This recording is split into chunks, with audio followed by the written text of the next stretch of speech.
ನಮಸ್ಕಾರ. ಮುಖ್ಯಾಂಶಗಳು.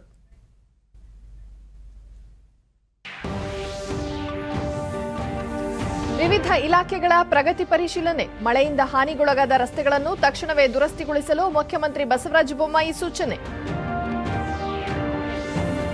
ಸ್ಥಳೀಯ ಪ್ರತಿಭೆಗಳನ್ನು ಗುರುತಿಸಲು ಖೇಲೋ ಇಂಡಿಯಾ ಕೇಂದ್ರಗಳ ಸಂಖ್ಯೆ 1,000ಕ್ಕೆ ಹೆಚ್ಚಳ. ಪ್ರಧಾನಿ ನರೇಂದ್ರ ಮೋದಿ.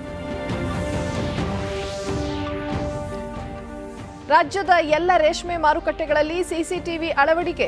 ಇ ಪೇಮೆಂಟ್ ವ್ಯವಸ್ಥೆ ಜಾರಿಗೆ ಕ್ರಮ. ಸಚಿವ ಡಾಕ್ಟರ್ ಕೆಸಿ ನಾರಾಯಣಗೌಡ. ಹಾಗೂ ಅಫ್ಘಾನಿಸ್ತಾನದಿಂದ 140 ಭಾರತೀಯರನ್ನು ಕರೆತಂದ ವಾಯುಪಡೆ ವಿಮಾನ. ರಾಯಭಾರಿ ಕಚೇರಿಯ ಅಧಿಕಾರಿಗಳು ವಾಪಸ್. ಮುಖ್ಯಮಂತ್ರಿ ಬಸವರಾಜ ಬೊಮ್ಮಾಯಿ ಬೆಂಗಳೂರಿನಲ್ಲಿಂದು ಉನ್ನತ ಶಿಕ್ಷಣ ಇಲಾಖೆ, ಲೋಕೋಪಯೋಗಿ ಇಲಾಖೆ ಮತ್ತು ವಸತಿ ಇಲಾಖೆಗಳ ಪ್ರಗತಿ ಪರಿಶೀಲನೆ ನಡೆಸಿದರು. ಉನ್ನತ ಶಿಕ್ಷಣ ಸಚಿವ ಡಾಕ್ಟರ್ ಸಿಎನ್ ಅಶ್ವತ್ಥನಾರಾಯಣ, ಲೋಕೋಪಯೋಗಿ ಸಚಿವ ಸಿಸಿ ಪಾಟೀಲ್, ವಸತಿ ಸಚಿವ ವಿ ಸೋಮಣ್ಣ, ವಿವಿಧ ಇಲಾಖೆಗಳ ಹಿರಿಯ ಅಧಿಕಾರಿಗಳು ಸಭೆಯಲ್ಲಿ ಪಾಲ್ಗೊಂಡಿದ್ದರು. ಮೊದಲು ಉನ್ನತ ಶಿಕ್ಷಣ ಇಲಾಖೆ ಪ್ರಗತಿ ಪರಿಶೀಲನೆ ನಡೆಸಿದ ಮುಖ್ಯಮಂತ್ರಿಗಳು, ಉನ್ನತ ಶಿಕ್ಷಣ ಕ್ಷೇತ್ರದಲ್ಲಿ ರಾಷ್ಟ್ರೀಯ ಶಿಕ್ಷಣ ನೀತಿ ಅನುಷ್ಠಾನಗೊಳಿಸಿದ ಮೊದಲ ರಾಜ್ಯ ಕರ್ನಾಟಕವಾಗಿದ್ದು, ಈಗಾಗಲೇ ಈ ಬಗ್ಗೆ ಮಾರ್ಗಸೂಚಿಗಳನ್ನು ಹೊರಡಿಸಲಾಗಿದೆ. ನೀತಿ ಅನುಷ್ಠಾನದ ಕುರಿತಂತೆ ರಾಜ್ಯದಾದ್ಯಂತ ಪ್ರಮುಖ ಶಿಕ್ಷಣ ಸಂಸ್ಥೆಗಳನ್ನು ವಿಶ್ವಾಸಕ್ಕೆ ತೆಗೆದುಕೊಂಡು ಪ್ರಾಯೋಗಿಕವಾಗಿ ಕಾರ್ಯಕ್ರಮ ಅನುಷ್ಠಾನಗೊಳಿಸುವಂತೆ ಸಲಹೆ ನೀಡಿದರು. ಅಲ್ಲದೆ ಶಿಕ್ಷಣ ನೀತಿ ಜಾರಿಗೆ ಕರ್ನಾಟಕ ರಾಜ್ಯ ಶಿಕ್ಷಣ ಆಯೋಗ ಮತ್ತು ಇತರ ಸಾಂಸ್ಥಿಕ ವ್ಯವಸ್ಥೆಯನ್ನು ಸ್ಥಾಪಿಸುವ ಕುರಿತು ರೂಪುರೇಷೆಗಳನ್ನು ಸಿದ್ಧಪಡಿಸಬೇಕು. ನೀತಿ ಅನುಷ್ಠಾನಕ್ಕೆ ಪೂರಕವಾಗಿ ಬಿಎಡ್, ಡಿಎಡ್ ಪಠ್ಯ ವಿಷಯವನ್ನು ಇನ್ನಷ್ಟು ಪರಿಣಾಮಕಾರಿಯಾಗುವಂತೆ ಪರಿಷ್ಕರಿಸಲು ಸೂಚಿಸಿದರು. ಲೋಕೋಪಯೋಗಿ ಇಲಾಖೆ ಪ್ರಗತಿ ಪರಿಶೀಲನೆ ನಡೆಸಿದ ಮುಖ್ಯಮಂತ್ರಿ ಬಸವರಾಜ ಬೊಮ್ಮಾಯಿ, ರಾಜ್ಯದಲ್ಲಿ ಇತ್ತೀಚೆಗೆ ಸುರಿದ ಭಾರೀ ಮಳೆಯಿಂದ ರಸ್ತೆಗಳು ಹಾಳಾಗಿವೆ. ಹಾನಿಗೊಳಗಾದ ರಸ್ತೆಗಳ ದುರಸ್ತಿ ಕಾರ್ಯವನ್ನು ಆದ್ಯತೆ ಮೇರೆಗೆ ಕೈಗೊಳ್ಳಬೇಕು. ಮಳೆಯಿಂದ ಹಾನಿಯಾದ ಪ್ರದೇಶಗಳ ರಸ್ತೆ ಸುಧಾರಣೆಗೆ 300 ಕೋಟಿ ರೂಪಾಯಿ ಬಿಡುಗಡೆ ಮಾಡಲಾಗಿದ್ದು, ಈ ಅನುದಾನವನ್ನು ವಾಸ್ತವವಾಗಿ ಹಾನಿಯಾದ ಪ್ರದೇಶದಲ್ಲಿಯೇ ದುರಸ್ತಿ ಬಳಕೆ ಮಾಡುವಂತೆ ಸೂಚನೆ ನೀಡಿದರು. 1,000 ಕೋಟಿ ರೂಪಾಯಿ ಮೊತ್ತದ ಕಾಮಗಾರಿಗಳು ರಾಷ್ಟ್ರೀಯ ಹೆದ್ದಾರಿ ಪ್ರಾಧಿಕಾರದ ವತಿಯಿಂದ ಕೈಗೆತ್ತಿಕೊಳ್ಳಲಾಗಿದೆ. ರಸ್ತೆ ಅಭಿವೃದ್ಧಿ ಯೋಜನೆಗಳಿಗೆ ಭೂಸ್ವಾಧೀನ ಪ್ರಕ್ರಿಯೆ ಚುರುಕುಗೊಳಿಸುವ ಬಗ್ಗೆ ಜಿಲ್ಲಾಧಿಕಾರಿಗಳೊಂದಿಗೆ ಪ್ರತ್ಯೇಕ ಸಭೆ ನಡೆಸಲಾಗುವುದು ಎಂದು ಹೇಳಿದರು. ಬಳಿಕ ಮುಖ್ಯಮಂತ್ರಿಯವರು ವಸತಿ ಇಲಾಖೆ ಪ್ರಗತಿ ಪರಿಶೀಲನೆ ನಡೆಸಿದರು. ರಾಜ್ಯದಲ್ಲಿ ವಿವಿಧ ಗ್ರಾಮೀಣ ವಸತಿ ಯೋಜನೆಗಳಡಿ 4,09,000 ಮನೆಗಳ ನಿರ್ಮಾಣ ಪ್ರಗತಿಯಲ್ಲಿದೆ. ಬಾಕಿ ಇರುವ 1,67,000 ಮನೆಗಳಿಗೆ ಮುಂದಿನ 15 ದಿವಸದೊಳಗೆ ಜಿಪಿಎಸ್ ಅಪ್ಲೋಡ್ ಮತ್ತು ಆಧಾರ್ ಕಾರ್ಡ್ ಲಿಂಕ್ ಮಾಡುವಂತೆ ಗ್ರಾಮೀಣಾಭಿವೃದ್ಧಿ ಇಲಾಖೆ ಅಧಿಕಾರಿಗಳಿಗೆ ಪತ್ರ ಬರೆಯುವಂತೆ ತಿಳಿಸಿದರು. ಅಲ್ಲದೆ ರಾಜ್ಯ ಸರ್ಕಾರ ಗ್ರಾಮೀಣ ಪ್ರದೇಶದಲ್ಲಿ ವಿವಿಧ ವಸತಿ ಯೋಜನೆಗಳಡಿ 5 ಲಕ್ಷ ಮನೆಗಳ ನಿರ್ಮಾಣಕ್ಕೆ ಸಂಬಂಧಿಸಿದಂತೆ ಫಲಾನುಭವಿಗಳ ಆಯ್ಕೆಗೆ ಸಿದ್ಧತೆ ನಡೆಸಿಕೊಳ್ಳುವಂತೆ ಅಧಿಕಾರಿಗಳಿಗೆ ಸೂಚಿಸಿದರು.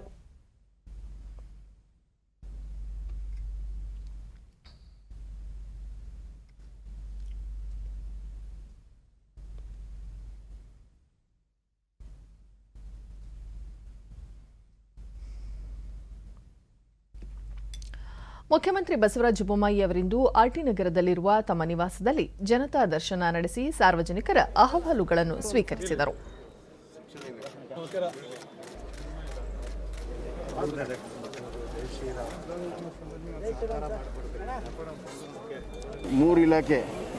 ಈ ಅಹವಾಲುಗಳನ್ನು ಅಧಿಕಾರಿಗಳಿಗೆ ನೀಡಿದ ಮುಖ್ಯಮಂತ್ರಿಗಳು ಕೂಡಲೇ ಈ ಬಗ್ಗೆ ಪರಿಶೀಲಿಸಿ ಕ್ರಮ ಕೈಗೊಳ್ಳುವಂತೆ ಸೂಚನೆ ನೀಡಿದರು.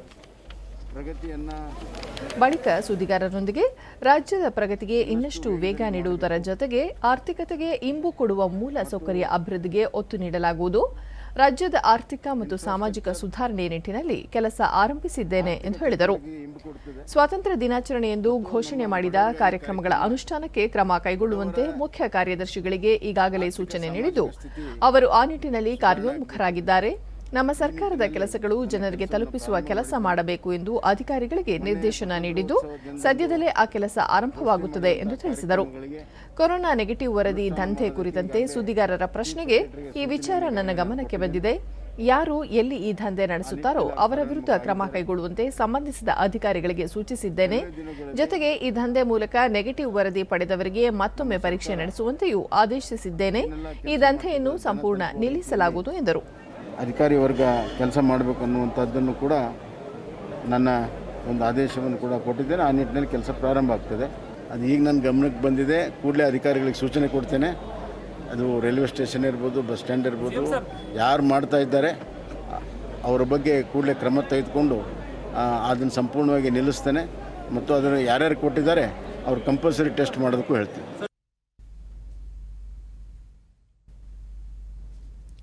ದೇಶದಲ್ಲಿ ಕ್ರೀಡಾ ಮೂಲಸೌಕರ್ಯವನ್ನು ಹೆಚ್ಚಿಸಲಾಗುತ್ತಿದೆ. ದೇಶ ಮುಕ್ತ ಮನಸ್ಸಿನಿಂದ ಎಲ್ಲ ಕ್ರೀಡಾಪಟುಗಳಿಗೆ ನೆರವು ನೀಡುತ್ತಿದೆ. ಟಾರ್ಗೆಟ್ ಒಲಿಂಪಿಕ್ ಪೋಡಿಯಂ ಯೋಜನೆಯ ಮೂಲಕ ಕ್ರೀಡಾಪಟುಗಳಿಗೆ ಅಗತ್ಯ ಸೌಲಭ್ಯ ಒದಗಿಸಲಾಗುತ್ತಿದೆ. ಇದರ ಫಲಶ್ರುತಿ ಇಂದು ನಮ್ಮ ಮುಂದಿದೆ ಎಂದು ಪ್ರಧಾನಿ ನರೇಂದ್ರ ಮೋದಿ ಪ್ರತಿಪಾದಿಸಿದ್ದಾರೆ. ಟೋಕಿಯೋ ಪ್ಯಾರಾಲಿಂಪಿಕ್ಸ್ನಲ್ಲಿ ಪಾಲ್ಗೊಳ್ಳುತ್ತಿರುವ ಭಾರತೀಯ ಕ್ರೀಡಾಪಟುಗಳೊಂದಿಗೆ ವರ್ಚುವಲ್ ಮಾಧ್ಯಮದ ಮೂಲಕ ಸಂವಾದ ನಡೆಸಿದ ಅವರು, ನಿಮ್ಮೆಲ್ಲರೊಂದಿಗೆ ಮಾತನಾಡಿದ ಬಳಿಕ ನಿಮ್ಮ ಉತ್ಸಾಹ ನೋಡಿದ ಮೇಲೆ ಈ ಬಾರಿ ಪ್ಯಾರಾಲಿಂಪಿಕ್ಸ್ನಲ್ಲಿಯೂ ಭಾರತ ಹೊಸ ಇತಿಹಾಸ ರಚಿಸಲಿದೆ ಎಂಬ ವಿಶ್ವಾಸ ತಮಗೆ ಮೂಡಿದೆ ಎಂದರು. ಕ್ರೀಡಾಪಟುಗಳಲ್ಲಿರುವ ಮನೋಬಲ, ದೇಶಕ್ಕಾಗಿ ಏನಾದರೂ ಸಾಧಿಸಬೇಕು ಎಂಬ ಛಲ ಅದಮ್ಯವಾಗಿದೆ. ಈ ಬಾರಿ ಹೆಚ್ಚಿನ ಸಂಖ್ಯೆಯಲ್ಲಿ ಪ್ಯಾರಾ ಅಥ್ಲೀಟ್ಗಳು ಭಾಗವಹಿಸುತ್ತಿದ್ದು, ಕೊರೋನಾ ಸಮಯದಲ್ಲೂ ನಿಮ್ಮ ಪರಿಶ್ರಮ ನಾವು ಸಾಧಿಸುತ್ತೇವೆ ಎಂಬ ಮನೋಭಾವ ಆದರ್ಶಪ್ರಾಯ ಎಂದರು. ಕ್ರೀಡೆಯ ಉತ್ತೇಜನಕ್ಕಾಗಿ ಸರ್ಕಾರ ಕೈಗೊಂಡಿರುವ ಕ್ರಮಗಳನ್ನು ಉಲ್ಲೇಖಿಸಿದ ಅವರು, ಸವಾಲುಗಳೇ ಮನೋಬಲವನ್ನು ಹೆಚ್ಚಿಸುತ್ತವೆ ಎಂದರು.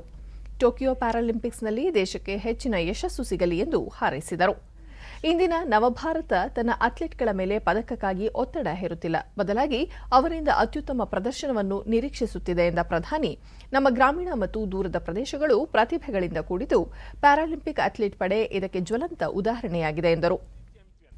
ಸ್ಥಳೀಯ ಪ್ರತಿಭೆಗಳನ್ನು ಗುರುತಿಸಲು ಖೇಲೋ ಇಂಡಿಯಾ ಕೇಂದ್ರಗಳ ಸಂಖ್ಯೆಯನ್ನು ಪ್ರಸಕ್ತ 360ರಿಂದ 1000ಕ್ಕೆ ಹೆಚ್ಚಿಸಲಾಗುವುದು ಎಂದ ಪ್ರಧಾನಿ, ಕ್ರೀಡಾ ವಿಶ್ವವಿದ್ಯಾಲಯ ಸ್ಥಾಪನೆ, ಕ್ರೀಡಾ ಮೂಲಸೌಕರ್ಯ ವರ್ಧನೆಯಂತಹ ಸರ್ಕಾರದ ಕ್ರಮಗಳ ಫಲಶ್ರುತಿಯ ಬಗ್ಗೆ ಪ್ರಸ್ತಾಪಿಸಿದರು. आपका मेडल बहुत महत्वपूर्ण है, लेकिन मैं बार-बार कहता हूं कि नई सोच का भारत आज अपने खिलाड़ियों पर मेडल का दबाव नहीं बनाता है. आपको बस अपना 100% देना है, पूरी लगन के साथ, कोई भी मानसिक बोझ के बिना, सामने कितना मजबूत खिलाड़ी है इसकी चिंता किए बिना. बस हमेशा याद रखिए और इसी विश्वास के साथ मैदान पर अपनी मेहनत करनी है. मैं जब नया नया प्रधानमंत्री बना तो दुनिया के लोगों से मिलता था.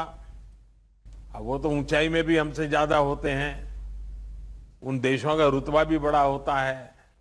मेरा भी बैकग्राउंड आपके जैसा ही था और देश में भी लोग शंका करते थे कि ये मोदी जी को दुनिया का तो कुछ पता नहीं है, प्रधानमंत्री बन गए क्या करेंगे. लेकिन मैं जब दुनिया के लीडरों से हाथ मिलाता था तो मैं कभी ये नहीं सोचता था कि नरेंद्र मोदी हाथ मिला रहा है. मैं यही सोचता था कि 100 करोड़ से भी बड़ी आबादी वाला देश हाथ मिला रहा है, मेरे पीछे 100 करोड़ से ज्यादा देशवासी खड़े हैं. ये भाव रहता था और उसके कारण मुझे कभी भी मेरे कॉन्फिडेंस को समस्या नहीं आती थी. मैं देख रहा हूं आपके अंदर तो जिंदगी को जीतने का कॉन्फिडेंस भी है और गेम जीतना तो आपके लिए बाएं हाथ का खेल होता है. 2 घंटे से ज्यादा समय आपने ಇದಕ್ಕೂ ಮುನ್ನ ಯುವಜನ ಸೇವೆಗಳು ಮತ್ತು ಕ್ರೀಡಾ ಸಚಿವ ಅನುರಾಗ್ ಸಿಂಗ್ ಠಾಕೂರ್ ಟೋಕಿಯೋ ಪ್ಯಾರಾಲಿಂಪಿಕ್ಸ್ನಲ್ಲಿ ಪಾಲ್ಗೊಳ್ಳುತ್ತಿರುವ ಕ್ರೀಡಾಪಟುಗಳಿಗೆ ಪ್ರೋತ್ಸಾಹ ನೀಡುತ್ತಿರುವ ಮತ್ತು ಅವರ ಮನೋಬಲ ಹೆಚ್ಚಿಸಿ ಉತ್ತೇಜಿಸುತ್ತಿರುವ ಪ್ರಧಾನಿ ಮೋದಿ ಅವರಿಗೆ ಧನ್ಯವಾದ ಅರ್ಪಿಸಿದರು. ಪ್ರಧಾನಿಯವರ ನಿರ್ದೇಶನದಂತೆ ಕೋವಿಡ್ ಸಾಂಕ್ರಾಮಿಕದ ನಡುವೆಯೂ ಭಾರತೀಯ ಕ್ರೀಡಾಪಟುಗಳ ತರಬೇತಿಗೆ ಯಾವುದೇ ಅಡ್ಡಿಯಾಗದ ರೀತಿ ಕ್ರೀಡಾ ಸಚಿವಾಲಯ ಕ್ರಮ ಕೈಗೊಂಡಿದೆ. ಕ್ರೀಡಾಪಟುಗಳಿಗೆ ಎಲ್ಲ ರೀತಿಯ ಅನುಕೂಲತೆ ಕಲ್ಪಿಸಲಾಗಿದೆ ಎಂದರು. 9 ಕ್ರೀಡೆಗಳ 54 ಪ್ಯಾರಾ ಒಲಿಂಪಿಕ್ ಅಥ್ಲೀಟ್ಗಳು ಟೋಕಿಯೋ ಪ್ಯಾರಾಲಿಂಪಿಕ್ಸ್ನಲ್ಲಿ ರಾಷ್ಟ್ರವನ್ನು ಪ್ರತಿನಿಧಿಸುತ್ತಿದ್ದು, ಇದು ಈವರೆಗಿನ ಭಾರತದ ಅತಿದೊಡ್ಡ ತಂಡವಾಗಿದೆ ಎಂದು ತಿಳಿಸಿದರು. ಹಿಂದಿನ ವರ್ಷಗಳಲ್ಲಿ ಭಾರತೀಯ ಪ್ಯಾರಾ ಅಥ್ಲೀಟ್ಗಳು ಅತ್ಯುತ್ತಮ ಪ್ರದರ್ಶನ ನೀಡಿ ರಾಷ್ಟ್ರಮಟ್ಟದ ಹಲವು ಪುರಸ್ಕಾರಗಳಿಗೆ ಪಾತ್ರರಾಗಿದ್ದಾರೆ. ಇದರಲ್ಲಿ 3 ಖೇಲ್ ರತ್ನ, 7 ಪದ್ಮಶ್ರೀ ಪುರಸ್ಕಾರ, 33 ಅರ್ಜುನ ಪುರಸ್ಕಾರ ಮತ್ತು 5 ದ್ರೋಣಾಚಾರ್ಯ ಹಾಗೂ 4 ಧ್ಯಾನ್ ಚಂದ್ ಪುರಸ್ಕಾರ ಪಡೆದಿದ್ದಾರೆ ಎಂದರು. और देशवासियों की शुभकामनाएं लेकर हमारे खिलाड़ी पदक जीतने और देश की विजय पताका लहराने में अवश्य सफल होंगे. अंत में पैराथलीट भाइयों बहनों से यही कहना चाहूंगा. ಭಾರತೀಯ ಪ್ಯಾರಾಲಿಂಪಿಕ್ ಸಮಿತಿಯ ಅಧ್ಯಕ್ಷರಾದ ಡಾಕ್ಟರ್ ದೀಪಾ ಮಲ್ಲಿಕ್ ಮನ್ ಕಿ ಬಾತ್ನಲ್ಲಿ ಪ್ಯಾರಾಲಿಂಪಿಕ್ಸ್ ಕ್ರೀಡಾಪಟುಗಳಿಗೆ ನೀಡಿದ ಪ್ರೇರಣೆ ಇಡೀ ಭಾರತದಾದ್ಯಂತ ಪಸರಿಸಿದ್ದು, ಪ್ಯಾರಾ ಕ್ರೀಡೆಗಳಿಗೂ ಮಾನ್ಯತೆ ದೊರೆತಿದೆ. ಕ್ರೀಡಾ ನೀತಿಯಲ್ಲಿ ಪ್ಯಾರಾ ಕ್ರೀಡೆಗಳಿಗೂ ಗೌರವ, ಸೌಕರ್ಯ, ನಗದು ಬಹುಮಾನ, ಉದ್ಯೋಗ ದೊರೆಯುತ್ತಿದೆ ಎಂದು ಧನ್ಯವಾದ ಅರ್ಪಿಸಿದರು. ನಂತರ ಜ್ಯೋತಿ, ರಾಜೇಶ್ ಕುಮಾರ್, ದೇವೇಂದ್ರ, ಮರಿಯಪ್ಪನ್ ಮತ್ತು ಕ್ರೀಡಾಪಟುಗಳ ಕುಟುಂಬದ ಸದಸ್ಯರೊಂದಿಗೆ ಪ್ರಧಾನಿ ಸಂವಾದ ನಡೆಸಿದರು. संपूर्ण भारतीय पैरा स्पोर्ट्स समुदाय की ओर से आपका सहृदय धन्यवाद करती हूँ कि आपकी मन की बात में पैरा खिलाड़ियों को दी गई प्रेरणा संपूर्ण भारत में पहुंची और पैरालंपिक खेलों की पहचान बन गई। आज की खेल नीतियों ने पैरा खिलाड़ियों को समान सुविधा, ट्रेनिंग, इक्विपमेंट, कैश अवार्ड एवं जॉब अपॉर्चुनिटी दी है।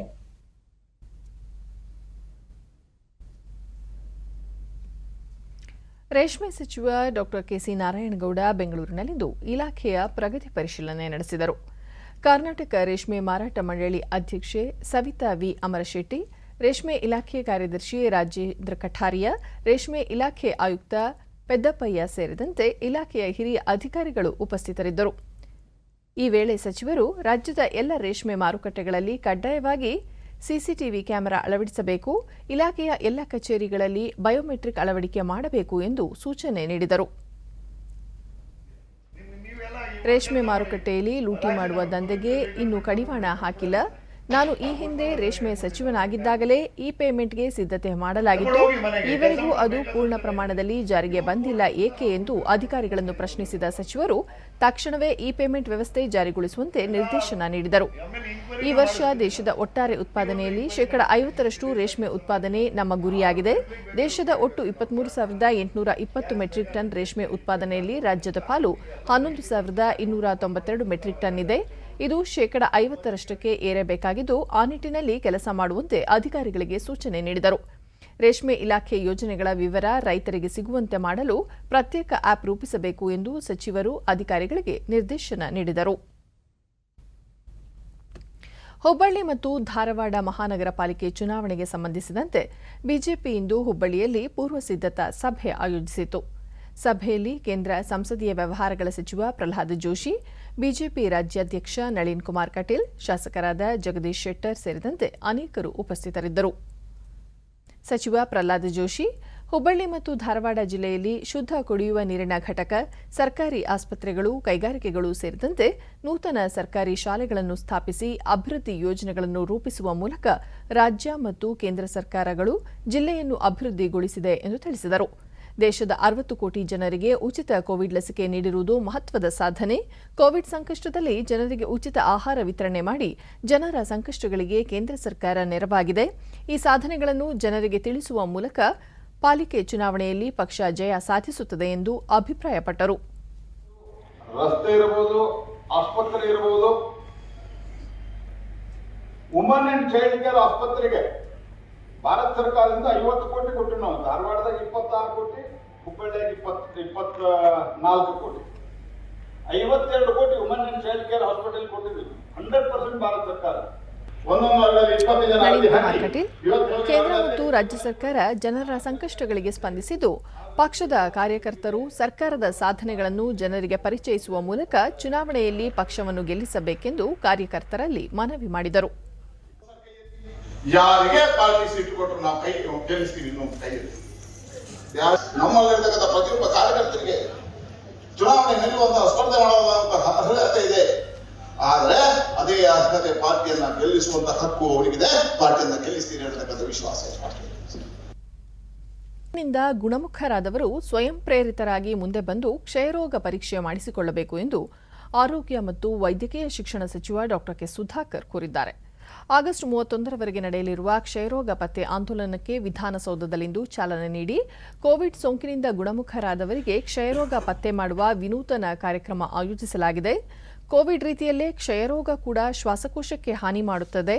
ಇದರ ನಿಯಂತ್ರಣಕ್ಕಾಗಿ ಈ ಕ್ರಮ ವಹಿಸಲಾಗಿದೆ ಎಂದು ತಿಳಿಸಿದರು. ಕೋವಿಡ್ನಿಂದ ಗುಣಮುಖರಾದವರು ಕ್ಷಯರೋಗ ಪರೀಕ್ಷೆ ಮಾಡಿಸಿಕೊಂಡು ಆರಂಭಿಕ ಹಂತದಲ್ಲೇ ಗುರುತಿಸಿದರೆ ಅಗತ್ಯ ಚಿಕಿತ್ಸೆ ನೀಡಿ ಬೇಗ ಗುಣಮುಖರನ್ನಾಗಿಸಬಹುದು. ಅಲ್ಲದೆ ಕೋವಿಡ್ನಿಂದ ಕ್ಷಯರೋಗ ಪತ್ತೆ ಪರೀಕ್ಷೆ ಕಡಿಮೆಯಾಗಿದೆ. 2025ರ ವೇಳೆಗೆ ಕ್ಷಯರೋಗ ಮುಕ್ತ ಮಾಡುವ ಗುರಿಯನ್ನು ಮಾನ್ಯ ಪ್ರಧಾನಿ ನರೇಂದ್ರ ಮೋದಿ ಹೊಂದಿದ್ದಾರೆ. ಅದಕ್ಕೆ ಪೂರಕವಾಗಿ ರಾಜ್ಯ ಸರ್ಕಾರ ಕ್ರಮ ಕೈಗೊಳ್ಳುತ್ತಿದೆ ಎಂದರು. ಕೋವಿಡ್ 3ನೇ ಅಲೆ ಮಕ್ಕಳ ಮೇಲೆ ಪರಿಣಾಮ ಬೀರಲಿದೆ ಎಂಬ ಅಭಿಪ್ರಾಯದ ಹಿನ್ನೆಲೆಯಲ್ಲಿ ರಾಜ್ಯದಲ್ಲಿರುವ ಎಲ್ಲ ಮಕ್ಕಳಿಗೂ ಆರೋಗ್ಯ ತಪಾಸಣೆ ಕಾರ್ಯಕ್ರಮ ಆರೋಗ್ಯ ನಂದನಕ್ಕೆ ಮುಖ್ಯಮಂತ್ರಿಗಳು ಚಾಲನೆ ನೀಡಲಿದ್ದಾರೆ. ಈ ಯೋಜನೆಯಲ್ಲಿ ರೋಗ ನಿರೋಧಕ ಶಕ್ತಿ ಕಡಿಮೆ ಇರುವ ಮಕ್ಕಳನ್ನು ಗುರುತಿಸಿ ಪೌಷ್ಟಿಕ ಆಹಾರ ನೀಡಲಾಗುವುದು ಎಂದು ಹೇಳಿದರು.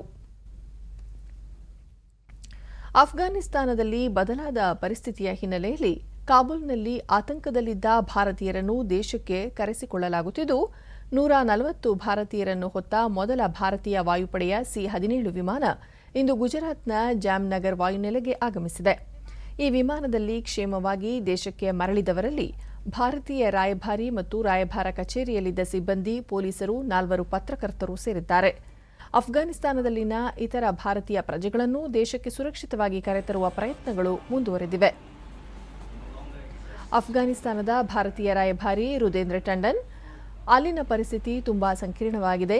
ಇಂತಹ ಪರಿಸ್ಥಿತಿಯಲ್ಲೂ ಸುರಕ್ಷಿತವಾಗಿ ಮರಳಿ ಕರೆತಂದ ಭಾರತೀಯ ವಾಯುಪಡೆಗೆ ಧನ್ಯವಾದ ಅರ್ಪಿಸುವುದಾಗಿ ತಿಳಿಸಿದರು.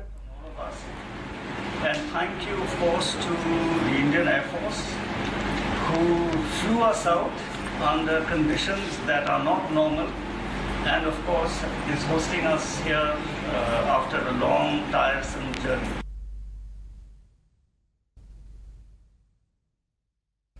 ಇದಕ್ಕೂ ಮುನ್ನ ವಿದೇಶಾಂಗ ವ್ಯವಹಾರಗಳ ಸಚಿವಾಲಯದ ವಕ್ತಾರ ಅರಿಂದಮ್ ಬಾಗ್ಚಿ ತಕ್ಷಣವೇ ರಾಯಭಾರಿ ಮತ್ತು ಸಿಬ್ಬಂದಿಯನ್ನು ಹಿಂದಕ್ಕೆ ಕರೆಸಿಕೊಳ್ಳಲು ಅಗತ್ಯ ಕ್ರಮ ಕೈಗೊಳ್ಳಲಾಗಿದೆ ಎಂದು ತಿಳಿಸಿದರು. ಅಫ್ಘಾನಿಸ್ತಾನದ ಪ್ರಸಕ್ತ ಸನ್ನಿವೇಶದ ಹಿನ್ನೆಲೆಯಲ್ಲಿ ಈ ನಿರ್ಧಾರ ಕೈಗೊಳ್ಳಲಾಗಿದೆ ಎಂದು ಟ್ವೀಟ್ನಲ್ಲಿ ಅವರು ಹೇಳಿದ್ದರು. ವಿದೇಶಾಂಗ ವ್ಯವಹಾರಗಳ ಖಾತೆ ಸಚಿವ ಡಾ ಎಸ್ ಜೈಶಂಕರ್ ಭಾರತೀಯರನ್ನು ಕರೆತರುವ ಕಾರ್ಯಾಚರಣೆ ಕುರಿತು ಪ್ರತಿಕ್ರಿಯಿಸಿ, ಕಾಬೂಲ್ನಿಂದ ಭಾರತದ ರಾಯಭಾರಿ ಮತ್ತು ರಾಯಭಾರ ಕಚೇರಿಯ ಸಿಬ್ಬಂದಿಯನ್ನು ಕರೆತರುವುದು ಕ್ಲಿಷ್ಟಕರ ಮತ್ತು ಸಂಕೀರ್ಣ ಕಾರ್ಯವಾಗಿತ್ತು. ಇದಕ್ಕೆ ಸಹಕರಿಸಿದ ಎಲ್ಲರಿಗೂ ಧನ್ಯವಾದ ಎಂದು ಟ್ವೀಟ್ ಮಾಡಿದ್ದಾರೆ.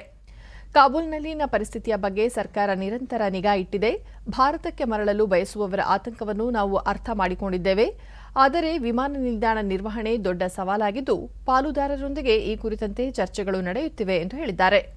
ಕಾಬೂಲ್ ಪರಿಸ್ಥಿತಿಯ ಹಿನ್ನೆಲೆಯಲ್ಲಿ ಅಲ್ಲಿನ ಭಾರತೀಯರ ಬಗ್ಗೆ ನಿಖರವಾದ ಮಾಹಿತಿಯನ್ನು ಪಡೆಯುವುದು ಮುಖ್ಯ ಎಂದು ಹೇಳಿರುವ ಅವರು, ಅಫ್ಘಾನಿಸ್ತಾನದ ವಿಶೇಷ ಸೆಲ್ ಫೋನ್ ನಂಬರ್ 919177785379 ಮೂಲಕ ಅಥವಾ ಇಮೇಲ್ MEA helpdeskindia@gmail.com ಮೂಲಕ ಮಾಹಿತಿ ಒದಗಿಸುವಂತೆ ತಿಳಿಸಿದ್ದಾರೆ. ಈ ಮಧ್ಯೆ ಭಾರತಕ್ಕೆ ಬರಲು ಅನುವಾಗುವಂತೆ ತ್ವರಿತವಾಗಿ ವೀಸಾ ಅರ್ಜಿಗಳನ್ನು ಪರಿಶೀಲಿಸಲು ಈ ಎಮರ್ಜೆನ್ಸಿ ಎಕ್ಸ್-ಮಿಸ್ಕ್ ವೀಸಾ ಹೊಸ ಬಗೆಯ ಎಲೆಕ್ಟ್ರಾನಿಕ್ ವೀಸಾ ಪರಿಚಯಿಸಲಾಗಿದೆ ಎಂದು ಸಚಿವಾಲಯದ ವಕ್ತಾರರು ತಿಳಿಸಿದ್ದಾರೆ.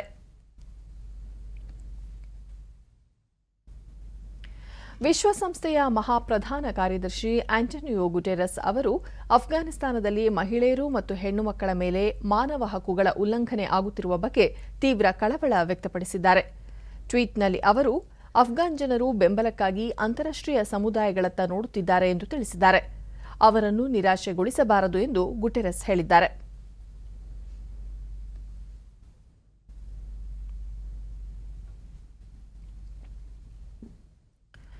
ವಿದೇಶಾಂಗ ವ್ಯವಹಾರಗಳ ಖಾತೆ ಸಚಿವ ಡಾ ಎಸ್ ಜೈಶಂಕರ್ ನ್ಯೂಯಾರ್ಕ್ ತಲುಪಿದ್ದು ವಿಶ್ವಸಂಸ್ಥೆಯ 2 ಉನ್ನತ ಮಟ್ಟದ ಸಭೆಗಳ ಅಧ್ಯಕ್ಷತೆ ವಹಿಸಲಿದ್ದಾರೆ. ಮೊದಲ ಕಾರ್ಯಕ್ರಮವು ನಾಳೆ ರಕ್ಷಕರನ್ನು ರಕ್ಷಿಸುವುದು, ತಂತ್ರಜ್ಞಾನ ಮತ್ತು ಶಾಂತಿ ಪಾಲನೆ ಕುರಿತು ಮುಕ್ತ ಚರ್ಚೆಯಾಗಿದೆ. ನಾಡಿದ್ದು ನಡೆಯಲಿರುವ ಭಯೋತ್ಪಾದಕ ಕೃತ್ಯಗಳಿಂದ ಅಂತಾರಾಷ್ಟ್ರೀಯ ಶಾಂತಿ ಮತ್ತು ಭದ್ರತೆಗೆ ಎದುರಾಗುವ ಬೆದರಿಕೆಗಳು ಕುರಿತಂತೆ 2ನೇ ಉನ್ನತ ಮಟ್ಟದ ಸಭೆ ನಡೆಯಲಿದೆ. ವಿಶ್ವಸಂಸ್ಥೆಯ ಭದ್ರತಾ ಮಂಡಳಿಯಲ್ಲಿ ಭಾರತದ ಅಧ್ಯಕ್ಷತೆ ಇರುವ ಹಿನ್ನೆಲೆಯಲ್ಲಿ ಅವರು ನ್ಯೂಯಾರ್ಕ್ಗೆ ಭೇಟಿ ನೀಡಿದ್ದಾರೆ. ವಿಶ್ವಸಂಸ್ಥೆಯ ಭದ್ರತಾ ಮಂಡಳಿಯ ಉನ್ನತ ಮಟ್ಟದ ಸಭೆಗಳ ವೇಳೆ ಜೈಶಂಕರ್ ಅವರು ಇತರ ಸದಸ್ಯ ರಾಷ್ಟ್ರಗಳ ವಿದೇಶಾಂಗ ಸಚಿವರುಗಳೊಂದಿಗೆ ದ್ವಿಪಕ್ಷೀಯ ಸಭೆ ನಡೆಸಲಿದ್ದಾರೆ. ವಿಶ್ವಸಂಸ್ಥೆಯ ಈ ಸಭೆಗಳಲ್ಲಿ ಅಫ್ಘಾನಿಸ್ತಾನದಲ್ಲಿನ ಬೆಳವಣಿಗೆಗಳ ಬಗ್ಗೆಯೂ ಚರ್ಚಿಸುವುದಾಗಿ ಅವರು ಟ್ವೀಟ್ನಲ್ಲಿ ತಿಳಿಸಿದ್ದಾರೆ.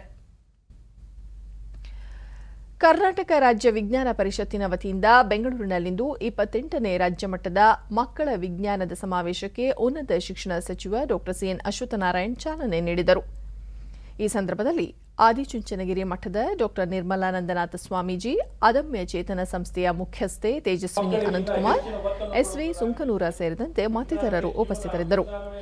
ಈ ವೇಳೆ ಸಚಿವರು ರಾಷ್ಟ್ರಮಟ್ಟಕ್ಕೆ ಆಯ್ಕೆಯಾದ ಬಾಲ ವಿಜ್ಞಾನಿಗಳಿಗೆ ಪ್ರಶಸ್ತಿ ಪ್ರದಾನ ಮಾಡಿದರು.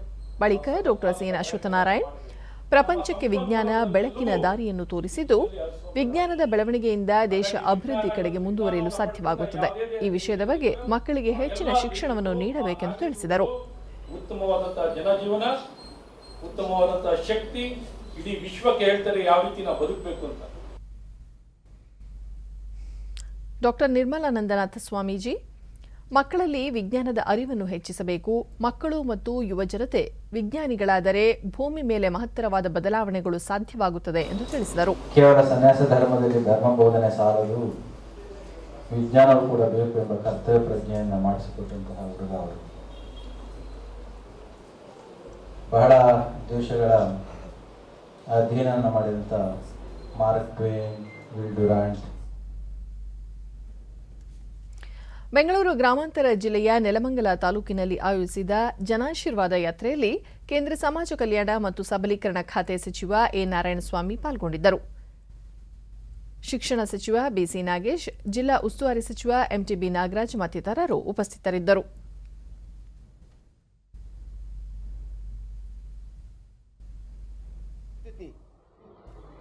ಎ ನಾರಾಯಣಸ್ವಾಮಿ, ದೇಶದಲ್ಲಿ ಹಿಂದುಳಿದ ಸಮುದಾಯಗಳ ಪ್ರಗತಿಯ ಯುಗ ಆರಂಭವಾಗಿದ್ದು, ಕೇಂದ್ರ ಸರ್ಕಾರದ ಅಭಿವೃದ್ಧಿ ಯೋಜನೆಗಳಿಂದ ದೇಶ ಪ್ರಗತಿಯತ್ತ ಸಾಗಿದೆ. ಬಿಜೆಪಿಯ ಜನಾಶೀರ್ವಾದ ಯಾತ್ರೆಯು ಜನರ ಜಾತ್ರಾ ಕಾರ್ಯಕ್ರಮವಾಗಿದ್ದು, ದೇಶದ ಅಭಿವೃದ್ಧಿ ಮತ್ತು ಪಕ್ಷವನ್ನು ಬಲಪಡಿಸುವುದು ನಮ್ಮ ಜವಾಬ್ದಾರಿಯಾಗಿದೆ ಎಂದರು. ಪ್ರತಿಯೊಬ್ಬ ನಾಗರಿಕನ ಮನೆಯಲ್ಲಿ ಶೌಚಾಲಯ ಇರಬೇಕು.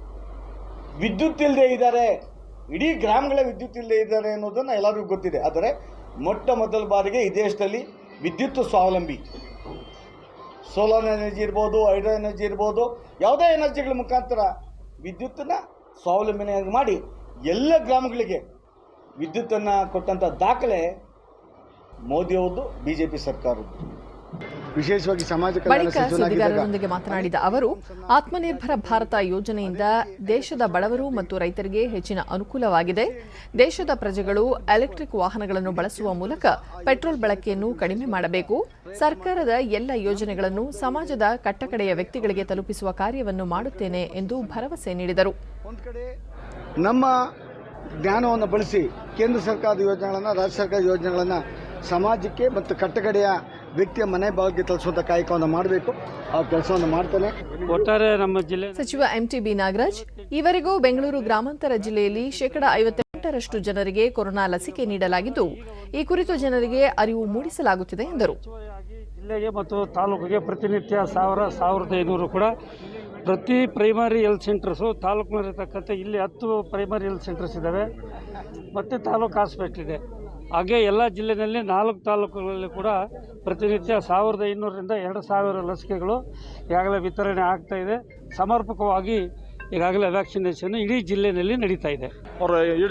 ಬಿಜೆಪಿ ಮುಖಂಡ ಜಗದೀಶ್ ಚೌಧರಿ, ತಾಲೂಕಿನ ಅಭಿವೃದ್ಧಿ ಕಾರ್ಯಗಳು ಮತ್ತು ನೀರಾವರಿ ಯೋಜನೆಗಳ ಬಗ್ಗೆ ಸಚಿವರ ಜೊತೆ ಚರ್ಚೆ ನಡೆಸಿದ್ದು, ಮುಂದಿನ ದಿನಗಳಲ್ಲಿ ಕಾರ್ಯರೂಪಕ್ಕೆ ತರುವ ಬಗ್ಗೆ ಸಚಿವರು ಭರವಸೆ ನೀಡಿದ್ದಾರೆಂದು ತಿಳಿಸಿದರು.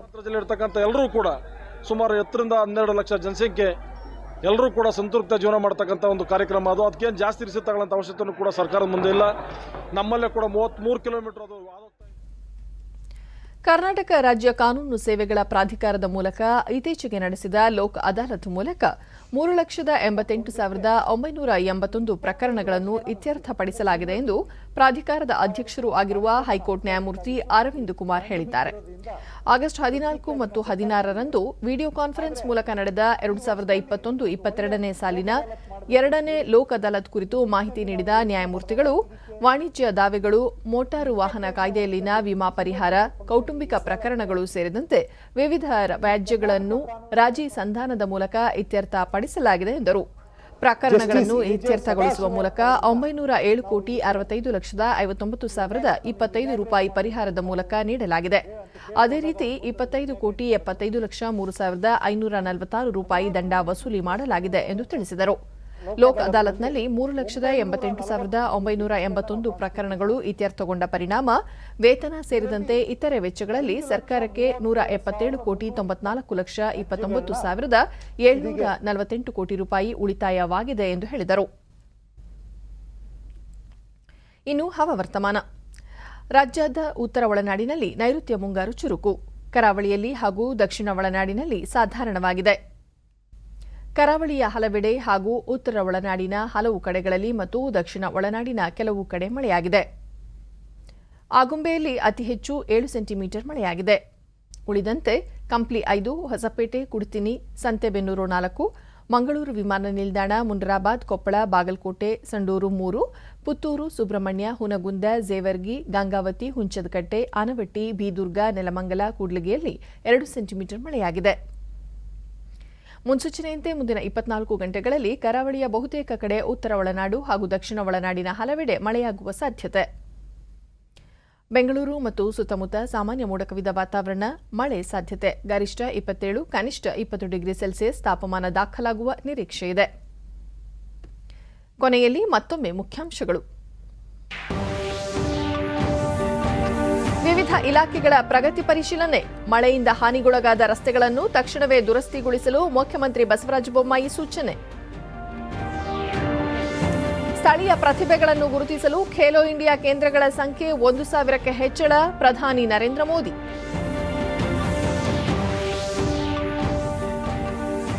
ರಾಜ್ಯದ ಎಲ್ಲ ರೇಷ್ಮೆ ಮಾರುಕಟ್ಟೆಗಳಲ್ಲಿ ಸಿಸಿಟಿವಿ ಅಳವಡಿಕೆ, ಇ ಪೇಮೆಂಟ್ ವ್ಯವಸ್ಥೆ ಜಾರಿಗೆ ಕ್ರಮ, ಸಚಿವ ಡಾ ಕೆಸಿ ನಾರಾಯಣಗೌಡ. ಹಾಗೂ ಅಫ್ಘಾನಿಸ್ತಾನದಿಂದ 140 ಭಾರತೀಯರನ್ನು ಕರೆತಂದ ವಾಯುಪಡೆ ವಿಮಾನ, ರಾಯಭಾರಿ ಕಚೇರಿಯ ಅಧಿಕಾರಿಗಳು ವಾಪಸ್.